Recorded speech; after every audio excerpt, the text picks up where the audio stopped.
Megana re kauja ro kopanetse le bone re ipapatsa re bolela mahati jaaka re tshela. What you are seeing here is the soul O que você vê aqui é a alma da África. in Africa. Eu cresci na África, nasci na África e fui criado ali. Africa, A África entra no teu sangue. there's no way that you can ever Você pode arrancar alguém da África, take someone out of that. mas não pode tirar a África de ninguém.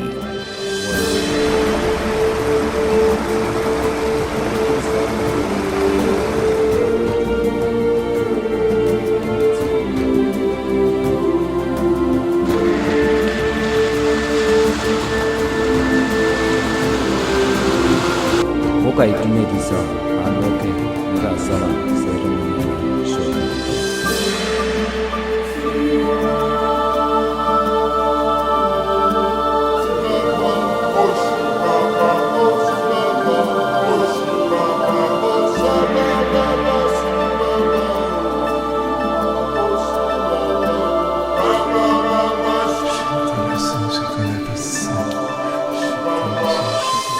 Everybody Cada pessoa deste planeta tem alguma aspiração and e everybody todos anelam pela restauração daquilo que não podemos definir.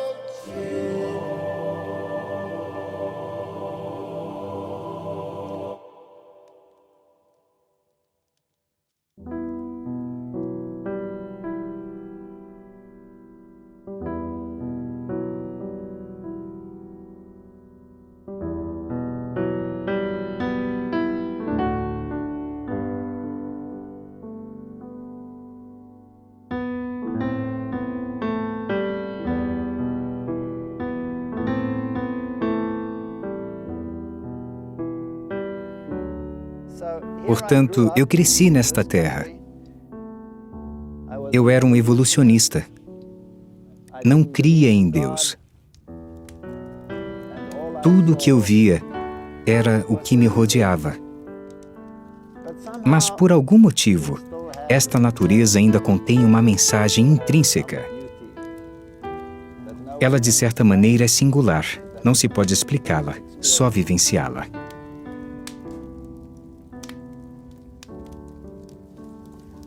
and that this is but a Mas quando você sabe que isso não é nada, a não ser um restinho do que uma vez foi, sim, então alguma coisa surge na alma que um ateu nunca poderá entender. Eu sempre pensava, você está aqui, você já passou, você é história. Mas existe outra coisa? Existe a esperança por algo maior, algo melhor, algo mais lindo que isso? E você pode imaginar, com os ruídos que o cercam, como isso tem que ser? Simplesmente fenomenal.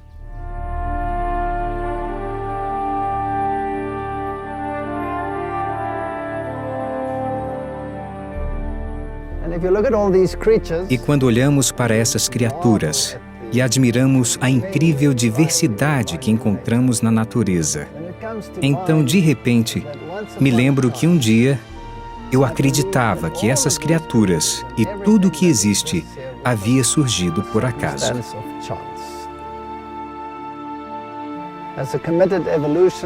Ter sido um evolucionista convicto, ter lecionado a teoria da evolução. Para mim, hoje, é difícil imaginar que antigamente eu pensava assim. Como se convence um evolucionista roxo de que tudo o que vemos e sentimos ao nosso redor não é o resultado do acaso?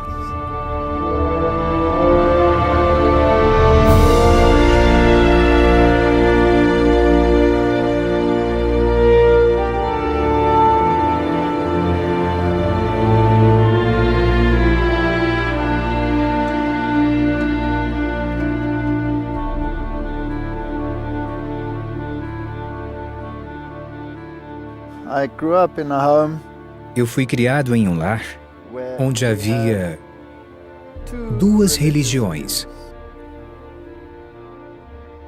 Meu pai era católico Minha mãe, luterana. E ela estava em seu leito de morte com câncer. Eu era uma criança. E me ensinaram que se tratava de uma situação muito infeliz, já que, por ela ter a religião errada, estava condenada ao fogo eterno. Bem, isso fez com que eu voltasse as costas a Deus. Eu rejeitei a Deus completamente e, com 10 anos, eu já era um ateu convicto. Quando mais tarde fui à universidade, no curso de Biologia e aprofundamento em Fisiologia Animal, na área da Zoologia, a teoria da evolução me deu todas as respostas. Eu me tornei um evolucionista convicto.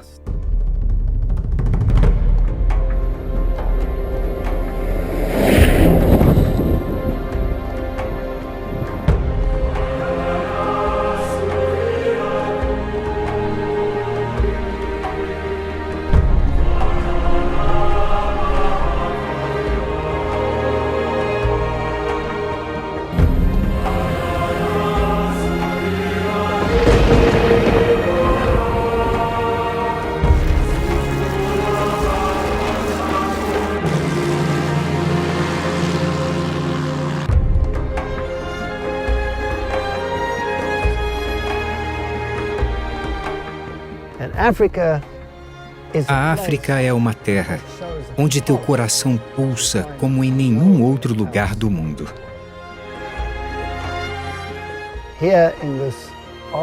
Aqui, neste mundo, que muitas vezes é infrutífero, neste mundo cheio de contrastes, se encontra uma abundância de animais que provoca uma reação incomparável no homem, algo singular.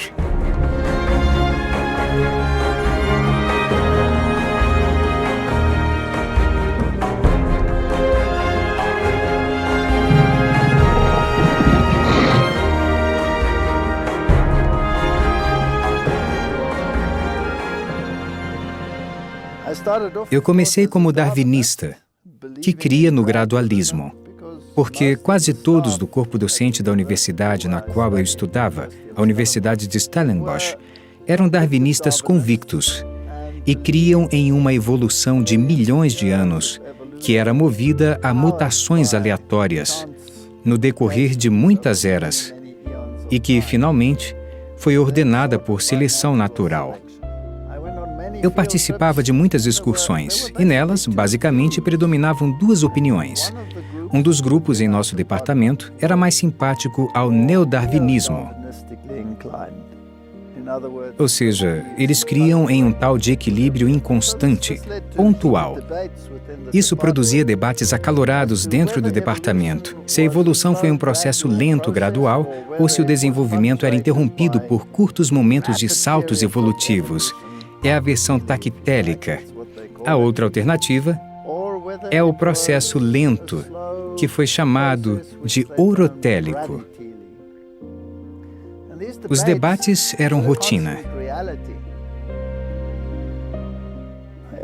E quando nós participávamos de excursões e admirávamos os maravilhosos fósseis da região do Kourou, todos os fósseis pareciam confirmar a teoria da evolução. Mas exatamente qual método a evolução usou não era claro.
Terá sido um processo gradual? Terá sido um processo rápido? Bem, por que a ideia de um processo rápido afinal surgiu? É porque não há ocorrência dos fósseis intermediários que deveriam criar o elo de ligação entre grupos. E quando voltamos justo ao começo do processo macroevolutivo, veremos que ali existem simultaneamente todos os organismos. Todos os filos vivem ao mesmo tempo. Por isso teve que ocorrer uma explosão de vida neste planeta. Um surgimento instantâneo de todas as formas de vida.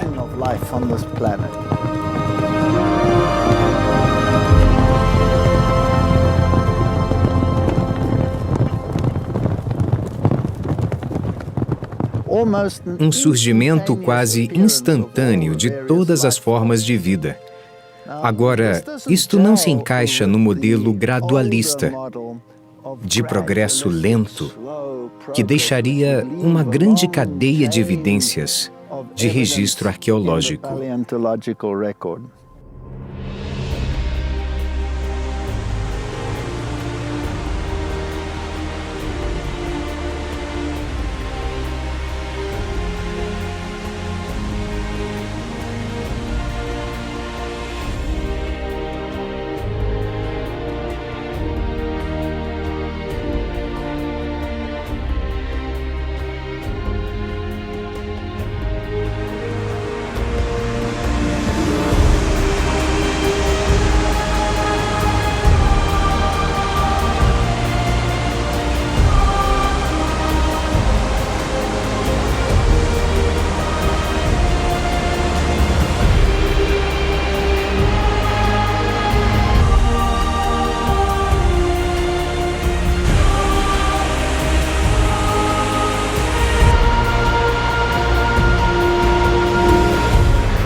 Eu me lembro das repetidas vezes em que eu chegava na sala de aula e os estudantes me confrontavam.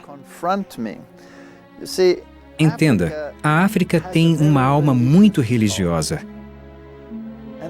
E existem muitas pessoas que creem que Deus criou o universo em toda a sua pluralidade e beleza.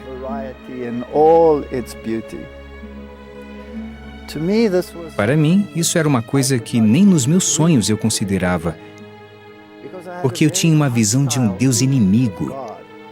Eu tinha essa imagem de uma divindade brava que mal podia esperar para destruir-nos e exterminar-nos assim que se dava um passo em falso. Especialmente um Deus que dizia: opa, escolheu a religião errada? Vai para o inferno para toda a eternidade, para que você fique lá queimando e eu vou te fulminar. Eu não tinha lugar para um Deus assim.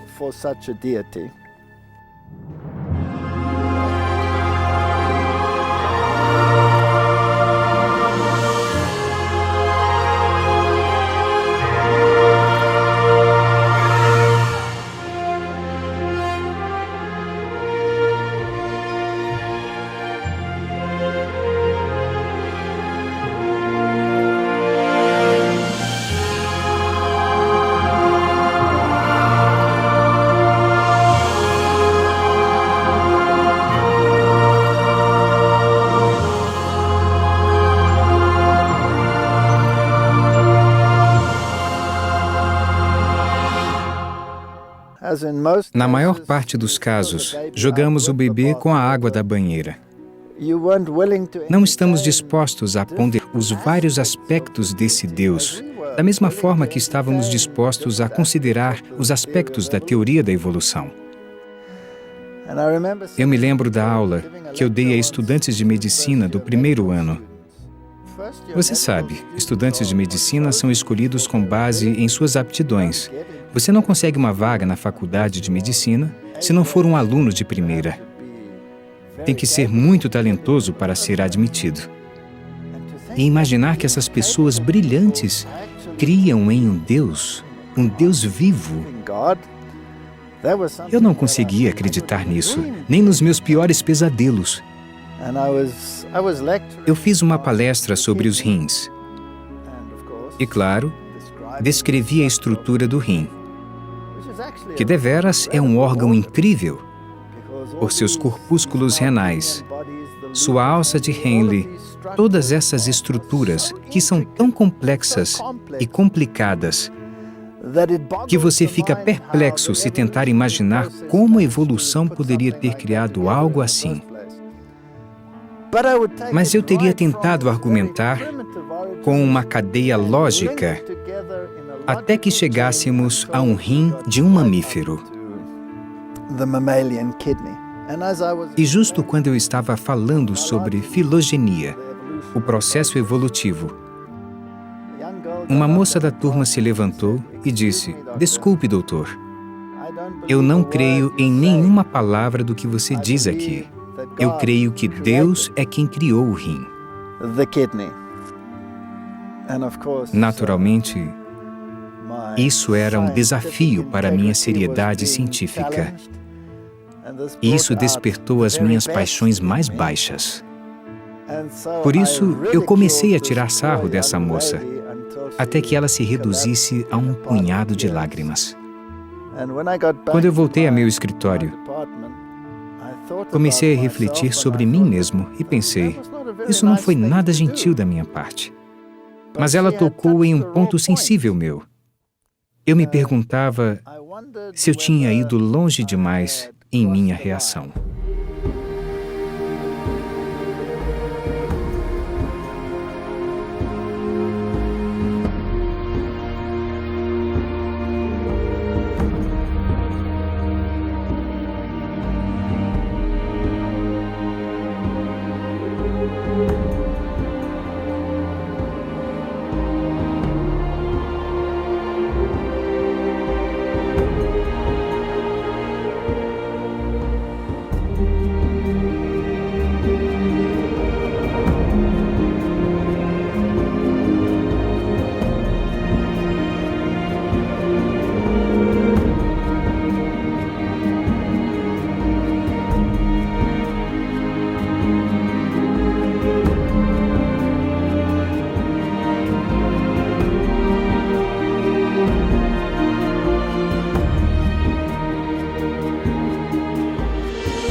Para resumir a história, as circunstâncias de minha vida chegaram a um ponto em que eu comecei a matutar e a considerar a possibilidade da existência de Deus. Sabe, para mim a Bíblia era um livro cheio de mitos, um livro de histórias velhas, que eram contadas por homens velhos, que usavam sua imaginação para detalhar as histórias bíblicas. Mas quanto mais você estuda isso, mais complicado fica.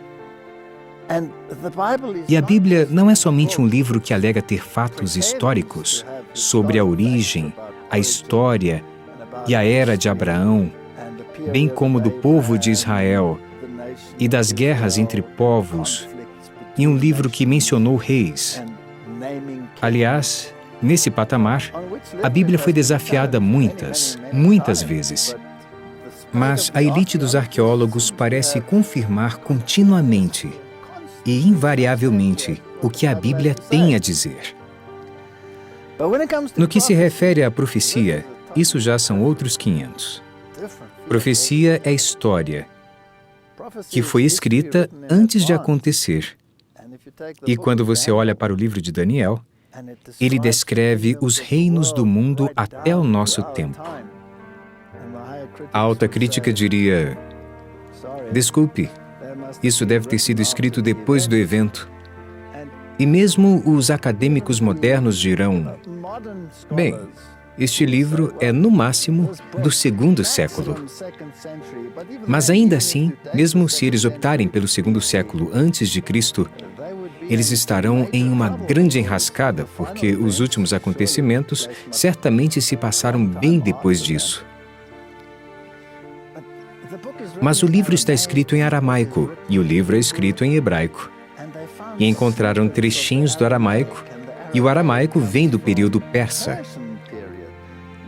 Em outras palavras, o dialeto que foi usado aqui vem da era persa. Isso confirma que o livro data aproximadamente do ano 600 a.C. É incrível que toda a história do mundo tenha sido escrita com antecedência. E o que dizer dos detalhes no 7º capítulo de Daniel? Eles me deixaram boquiaberto, especialmente com o transfundo religioso que eu tinha. Ali, os poderes que atuarão nos últimos dias são descritos com detalhes tão coloridos que os reformadores se constrangeram a fundamentar toda a sua teologia sobre essas profecias incontestáveis. Eu me lembro como eu fui à biblioteca universitária para encontrar alguma prova de que tudo isso era resultado da inventividade de um gênio. Mas o que descobri foi que a história endossa o que a Bíblia disse. E assim eu me convenci de que, se existe profecia, também tem que existir um ser inteligente por trás dela.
E se houver alguma forma de inteligência por trás desta profecia, a que tempo ela remonta? Eu posso traçá-la de volta até o primeiro capítulo de Gênesis? Assim, o estudo do primeiro livro de Gênesis começou a me fascinar. Eu me ocupava, sobretudo, com o aspecto genético da evolução, porque isso era o ponto central da discórdia. Milhões e milhões de anos de mutações acumuladas que suscitaram a vida e os ruídos que ouvimos ao nosso redor. Um passarinho faladeiro aqui, o som cresce. Em todo caso, você percebe, na evolução, a seleção natural não poderia acontecer no patamar do genótipo. Tudo o que acontece no nível genético tem que surgir por acaso, porque a seleção natural só pode lidar com a realidade. Este toco é uma realidade. Como ele surgiu? Um animal é real, mas os genes só são as letras que formam a história em um livro. E até que elas sejam convertidas em realidade, a seleção natural não pode se apegar a ela e decidir qual delas é mais adequada e qual menos adequada. Por isso, tudo atua ao nível do genótipo, baseado em coincidências. Qual é a probabilidade de um gene ter sido montado por mera coincidência? É claro, tenho aqui um hóspede que vem me visitar. Portanto, se tudo rola no patamar genético, como os primeiros genes surgiram? Bem, as moléculas teriam se juntado e formado esta macromolécula de DNA sem enzimas, que estavam codificadas no primeiro segmento de DNA. Assim, o que surgiu primeiro, o ovo ou a galinha? Será que primeiro havia as enzimas e depois o DNA? Afinal, não pode haver enzimas se elas estão codificadas no DNA. E quais são as probabilidades? São ínfimas, muito pequenas. Os números são tão imensos que podemos dizer que a proporção de uma partícula para todo o universo reflete a probabilidade do surgimento de um único gene. E onde entram os milhões e milhões de genes que teriam que ter sido formados por pura sorte? E depois eles teriam que ser manipulados e modificados por mutações para gerar toda esta diversidade que vemos ao nosso redor. O que você acha de atravessar esse rio? Péssima ideia. Por quê? Porque ele é muito fundo, muito mais fundo do que meu filtro de ar. E se ele sugar água na travessia do rio, meu motor vai literalmente para o brejo.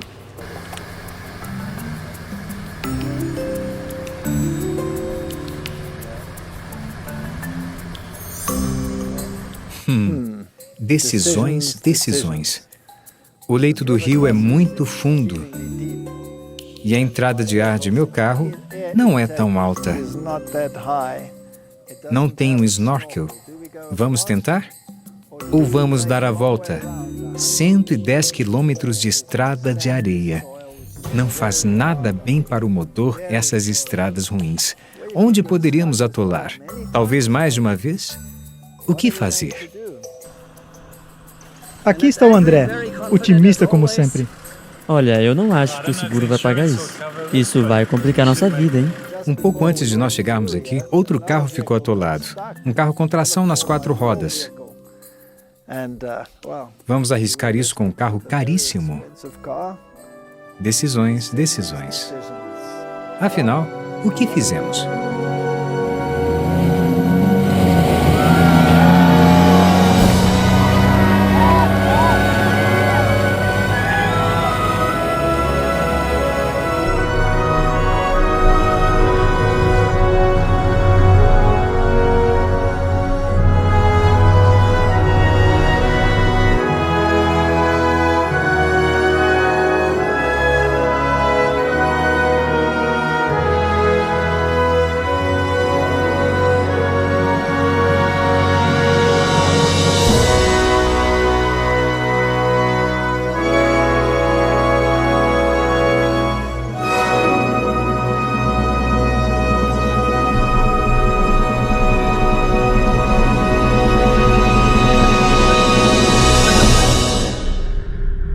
Existem essas pequenas galinhas, os calaus. Lá no fundo está correndo um esquilo. Espero que não tenha um leão na minha retaguarda. E de onde vem tudo isso? Surgiu por acaso? Considere quão intrincado é o processo reprodutor. Na minha opinião, os estudantes têm que ficar ralando para entender nada mais que os fundamentos deste mecanismo. Nada do que este mundo já produziu, do eletrônico mais complicado até os veículos mais fascinantes. Nada chega perto da sofisticação que encontramos, digamos, na replicação genética. Nem de longe. Se trata de estruturas que são tão complicadas, que são necessários os maiores pensadores do mundo para que se possa ter um vislumbre de sua complexidade. Quem dera entendêssemos este processo. E se genes são transferidos para conseguir uma diversidade maior, então não é um processo aleatório. É um procedimento minuciosamente planejado, no qual enzimas específicas cortam o gene no local exato e o transferem a uma outra posição e o inserem em uma posição onde ele possa ser lido.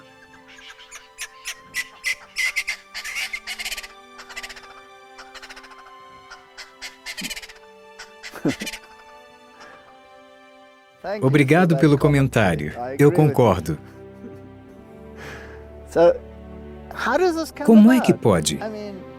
Gente, imagina que você vai visitar um engenheiro aeroespacial que acabou de lançar a propulsão a jato mais top de linha, controlado por computador, muito sofisticado. E você chega e diz, bem, é um maravilhoso caso de sorte que essa máquina tenha surgido. Ele acharia que você está louco. E é exatamente disso que estamos falando aqui. Mas não se trata de um só caso isolado, mas vez após vez, é improvável que isso aconteça. Improvável é a palavra errada. Deveríamos multiplicar a palavra por 1 bilhão para podermos dizer que isso surgiu por acaso.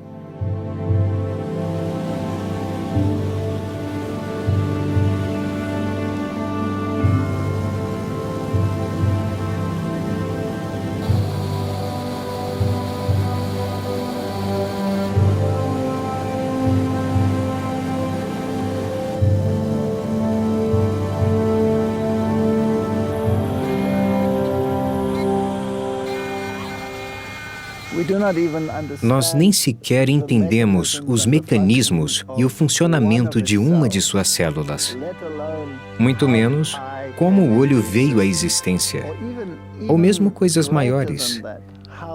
Como surgiu o software que analisa as imagens do cérebro, que corrige as imagens. Tudo isso testifica de um design grandioso. E se nós partimos deste pressuposto, chegamos à conclusão de que tem que haver um projetista grandioso.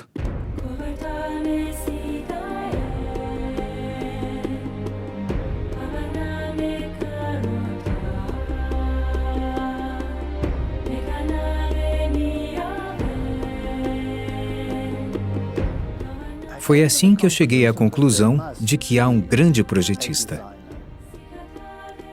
Em nossa universidade, tivemos um fórum sobre a evolução. Nesta ocasião, eu fiz uma lista com mais ou menos 10 perguntas que pareciam impor um grande desafio para a noção geral da evolução. E as escrevi uma atrás da outra na lousa. O resultado foi fenomenal. Meus colegas ficaram tão irritados, tão bravos. Essa ira finalmente se transformou em uma inimizade e ódio. E por isso eu raciocinei. Evolução não é somente um assunto de debate científico. É uma religião.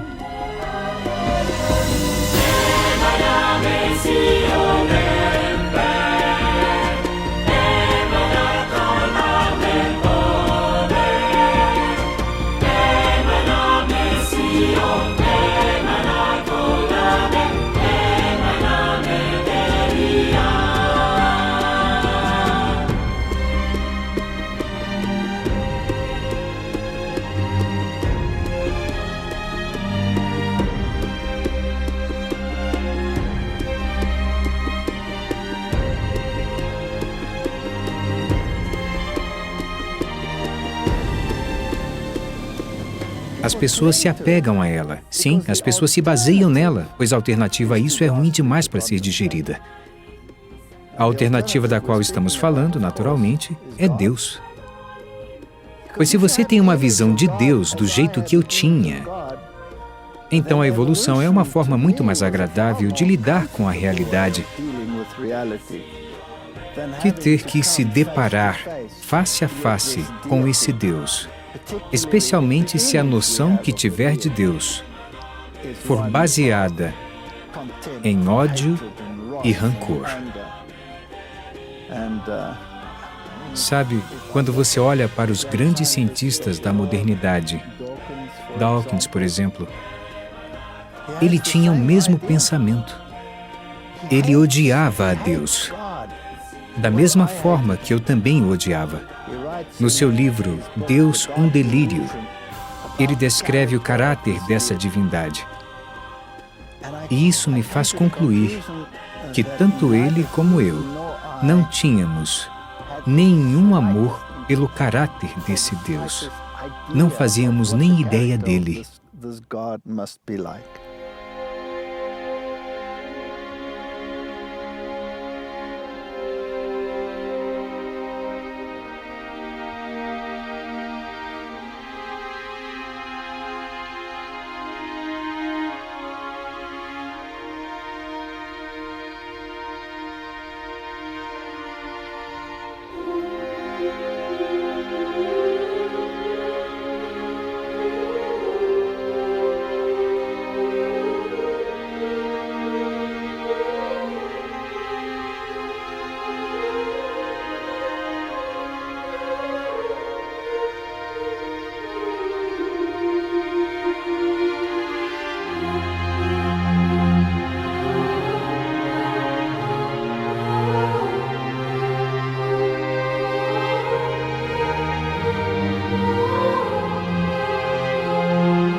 Quando eu era um evolucionista, eu tive várias discussões com pessoas que defendiam o criacionismo, que, na minha opinião, eram esquisitos, porque eu estava cimentado em meu paradigma, eu fora treinado em meu paradigma, eu era eficiente em meu paradigma e não deixaria que ninguém me tirasse do sério. Então, como aconteceu que eu viesse a considerar a ideia de que tudo o que vemos não é um produto do acaso? Bem, claro, se a ciência não te convence, tem que haver outros meios. Um dos grandes fatores que mudou minha forma de pensar foi a profecia. A profecia é incrível. Profecia é história escrita com antecedência. Quando eu estudei as grandes delineações proféticas, particularmente em se tratando da batalha entre os sistemas religiosos neste planeta, cheguei à conclusão de que se a palavra profética é tão exata, especialmente a palavra profética, lidando com o ministério de Jesus Cristo, por exemplo, concluí que talvez o resto da Bíblia não fosse assim tão ridículo. Entrei em contato com pessoas que eram muito versadas em profecia bíblica e tentei convencer-me de que essas coisas não eram reais. Eu ia à biblioteca da faculdade e conferia o que aprendi e, em algum momento, descobri, para meu pesar, que a profecia e o registro histórico estavam em perfeita harmonia. Entretanto, o salto entre profecia e a aceitação de uma criação literal é deveras substancial. E como se atravessa esse grande abismo? Agora, obviamente, se você acredita na teoria da evolução, então tudo tem milhões e milhões e milhões de anos. E a Bíblia diz: em 6 dias criou Deus os céus, a terra, o mar e tudo que neles há. 6 dias e milhões de anos, com certeza, não são compatíveis. No princípio, Deus criou os céus e a terra.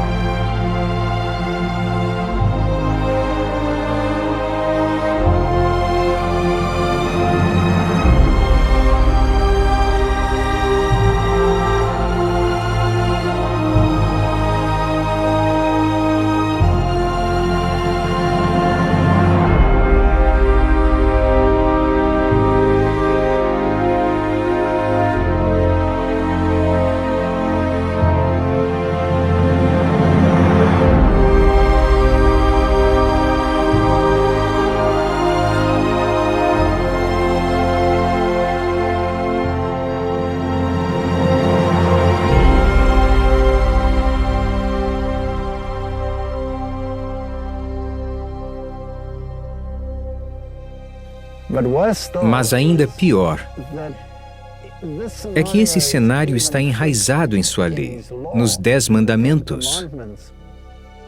O 4º mandamento diz: lembra-te do dia do sábado para o santificar. 6 dias trabalharás e farás toda a tua obra. Mas o 7º é o sábado do Senhor teu Deus, não farás nele nenhuma obra. Então, enumera todos os que não devem trabalhar e conclui dizendo: pois em 6 dias fez o Senhor os céus, a terra, etc. Agora, isso faz parte de um mandamento e se refere diretamente à criação. Sabe, há muitas pessoas neste mundo que são evolucionistas teístas. Então, por que não trilhar este caminho de transigência? Bem, há certos desafios teológicos no evolucionismo teísta. Na evolução teísta, os dias se tornam longos períodos de tempo. Bem, toda a semana da criação, então, sai de sincronia. O 4º dia iria providenciar o sol, mas as plantas já existiriam no 3º dia. Se você considera isso milhões de anos, simplesmente não parece compatível. Outro problema é que os mamíferos marinhos foram criados no 5º dia e os mamíferos terrestres no 6º dia.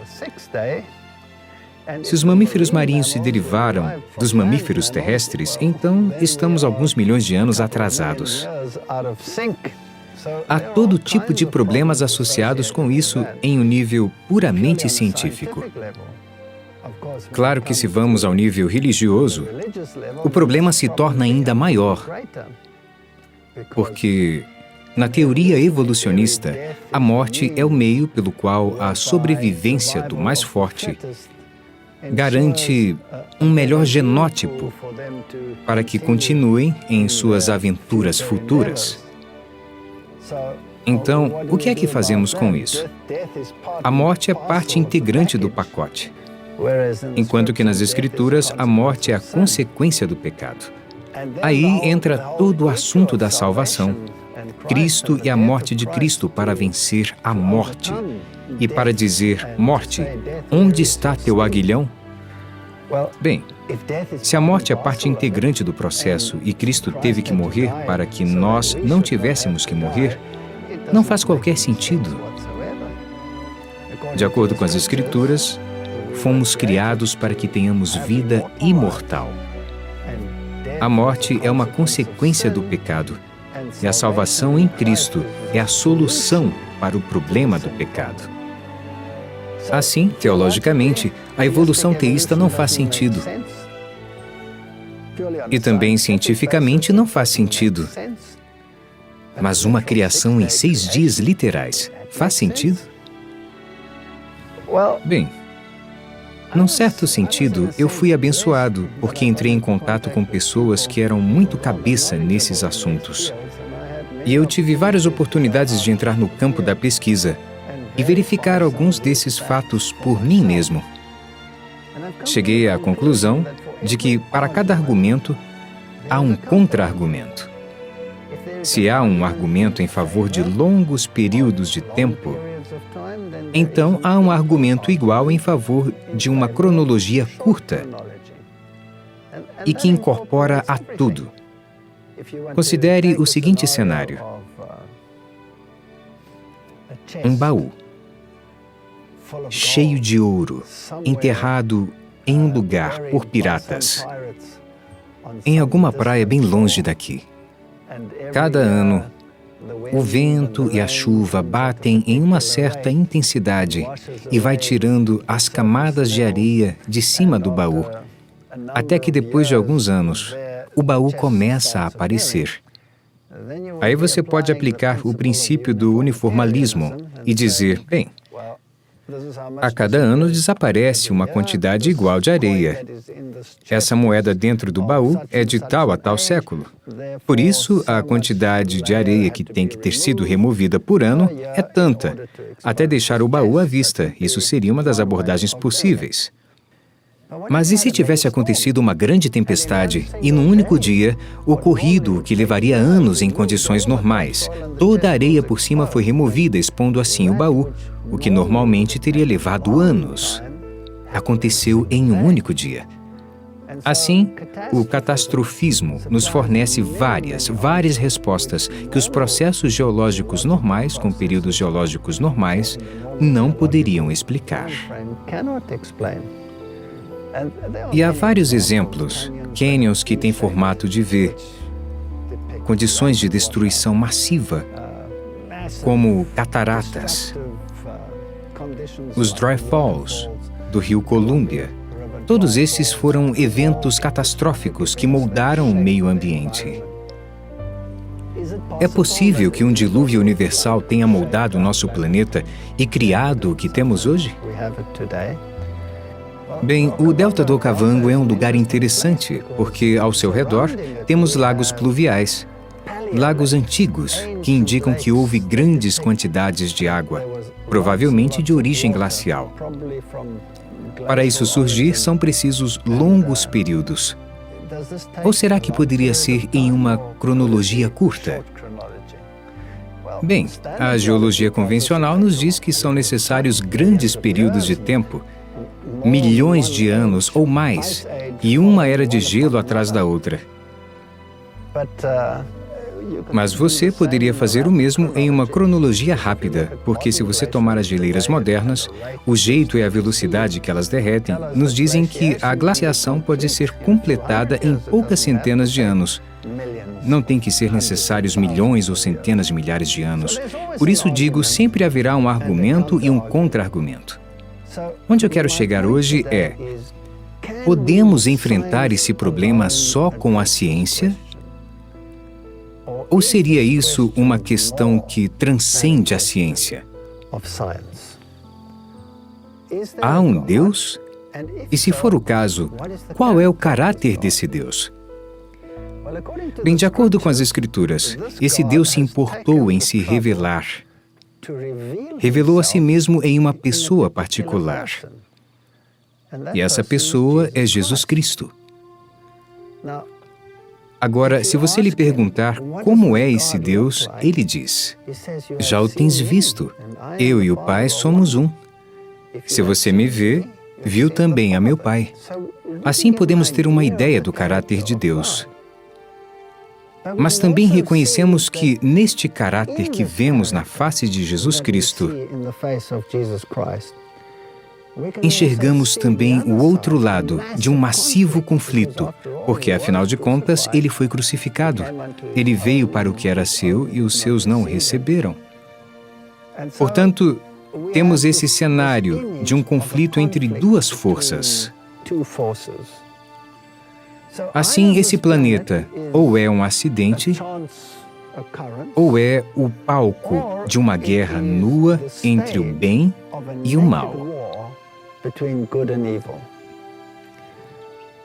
E quanto mais eu olho para este planeta, quanto mais eu vejo o que está acontecendo nele, quanto mais estudamos história e vemos a crueldade do homem para com os outros homens, tanto mais chegamos à conclusão, ou pelo menos eu cheguei a essa conclusão, de que há um bem e um mal.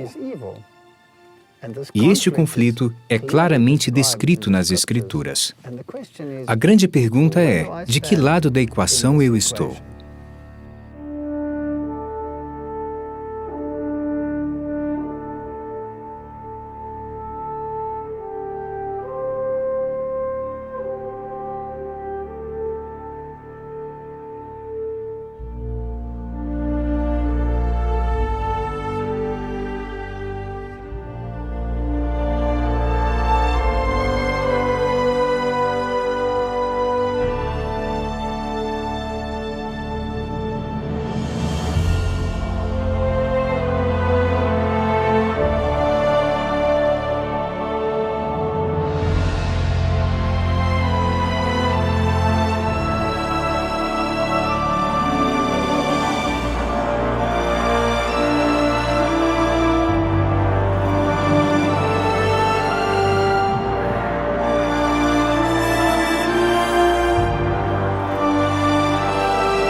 Nós olhamos para algumas das histórias do Novo Testamento, algumas das quais tipificam julgamento, e concluímos que Deus é um patrão severo.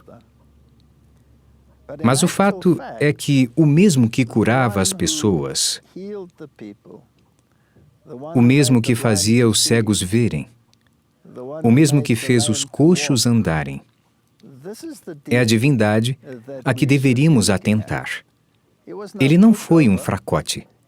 Ele tinha princípios.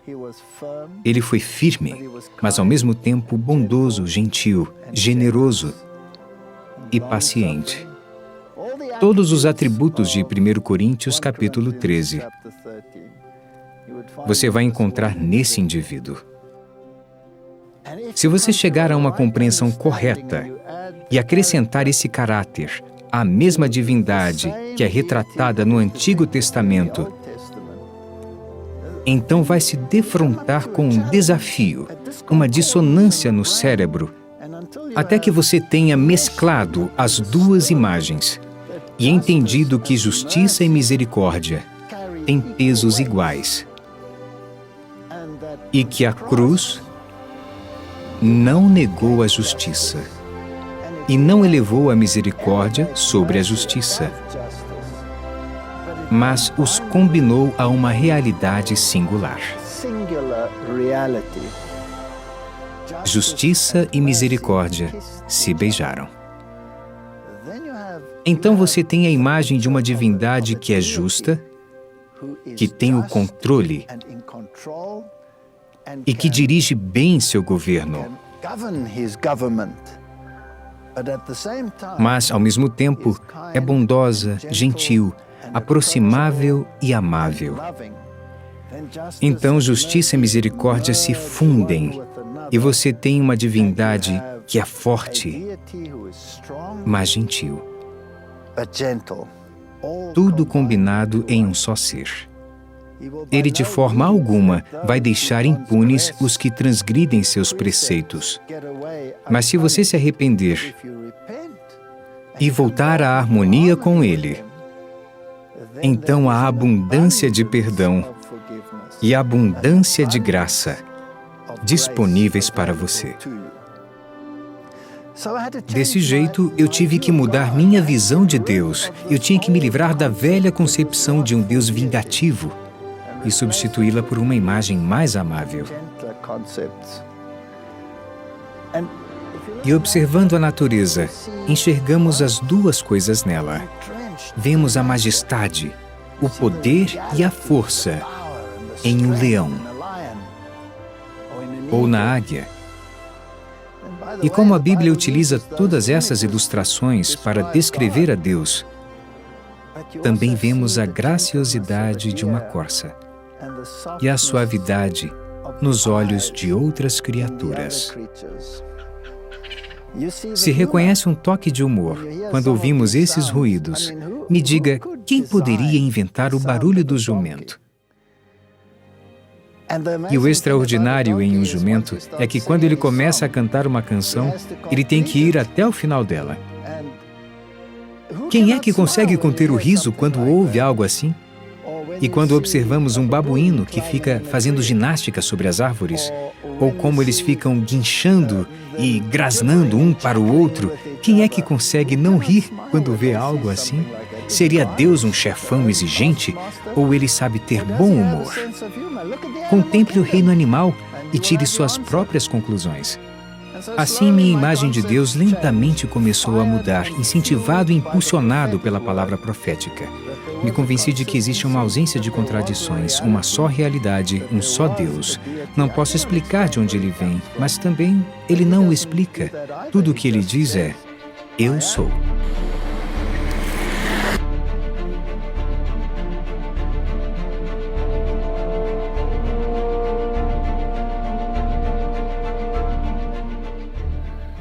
Às vezes eu tenho vontade de poder mostrar o rosto de Deus para as pessoas, como esse passarinho que está sentado ali em cima sobre o galho. Se podemos ver o caráter de Deus nesse passarinho, então isso bate com uma imagem que de fato Deus deveria ser desenhado. Mas há tanto sofrimento e tanta dor. E que alívio seria saber que existe um Deus que se preocupa, não só com esse passarinho que está sentado sobre o galho cantarolando, mas com cada um de nós. Não seria maravilhoso se o mundo inteiro conhecesse a Deus?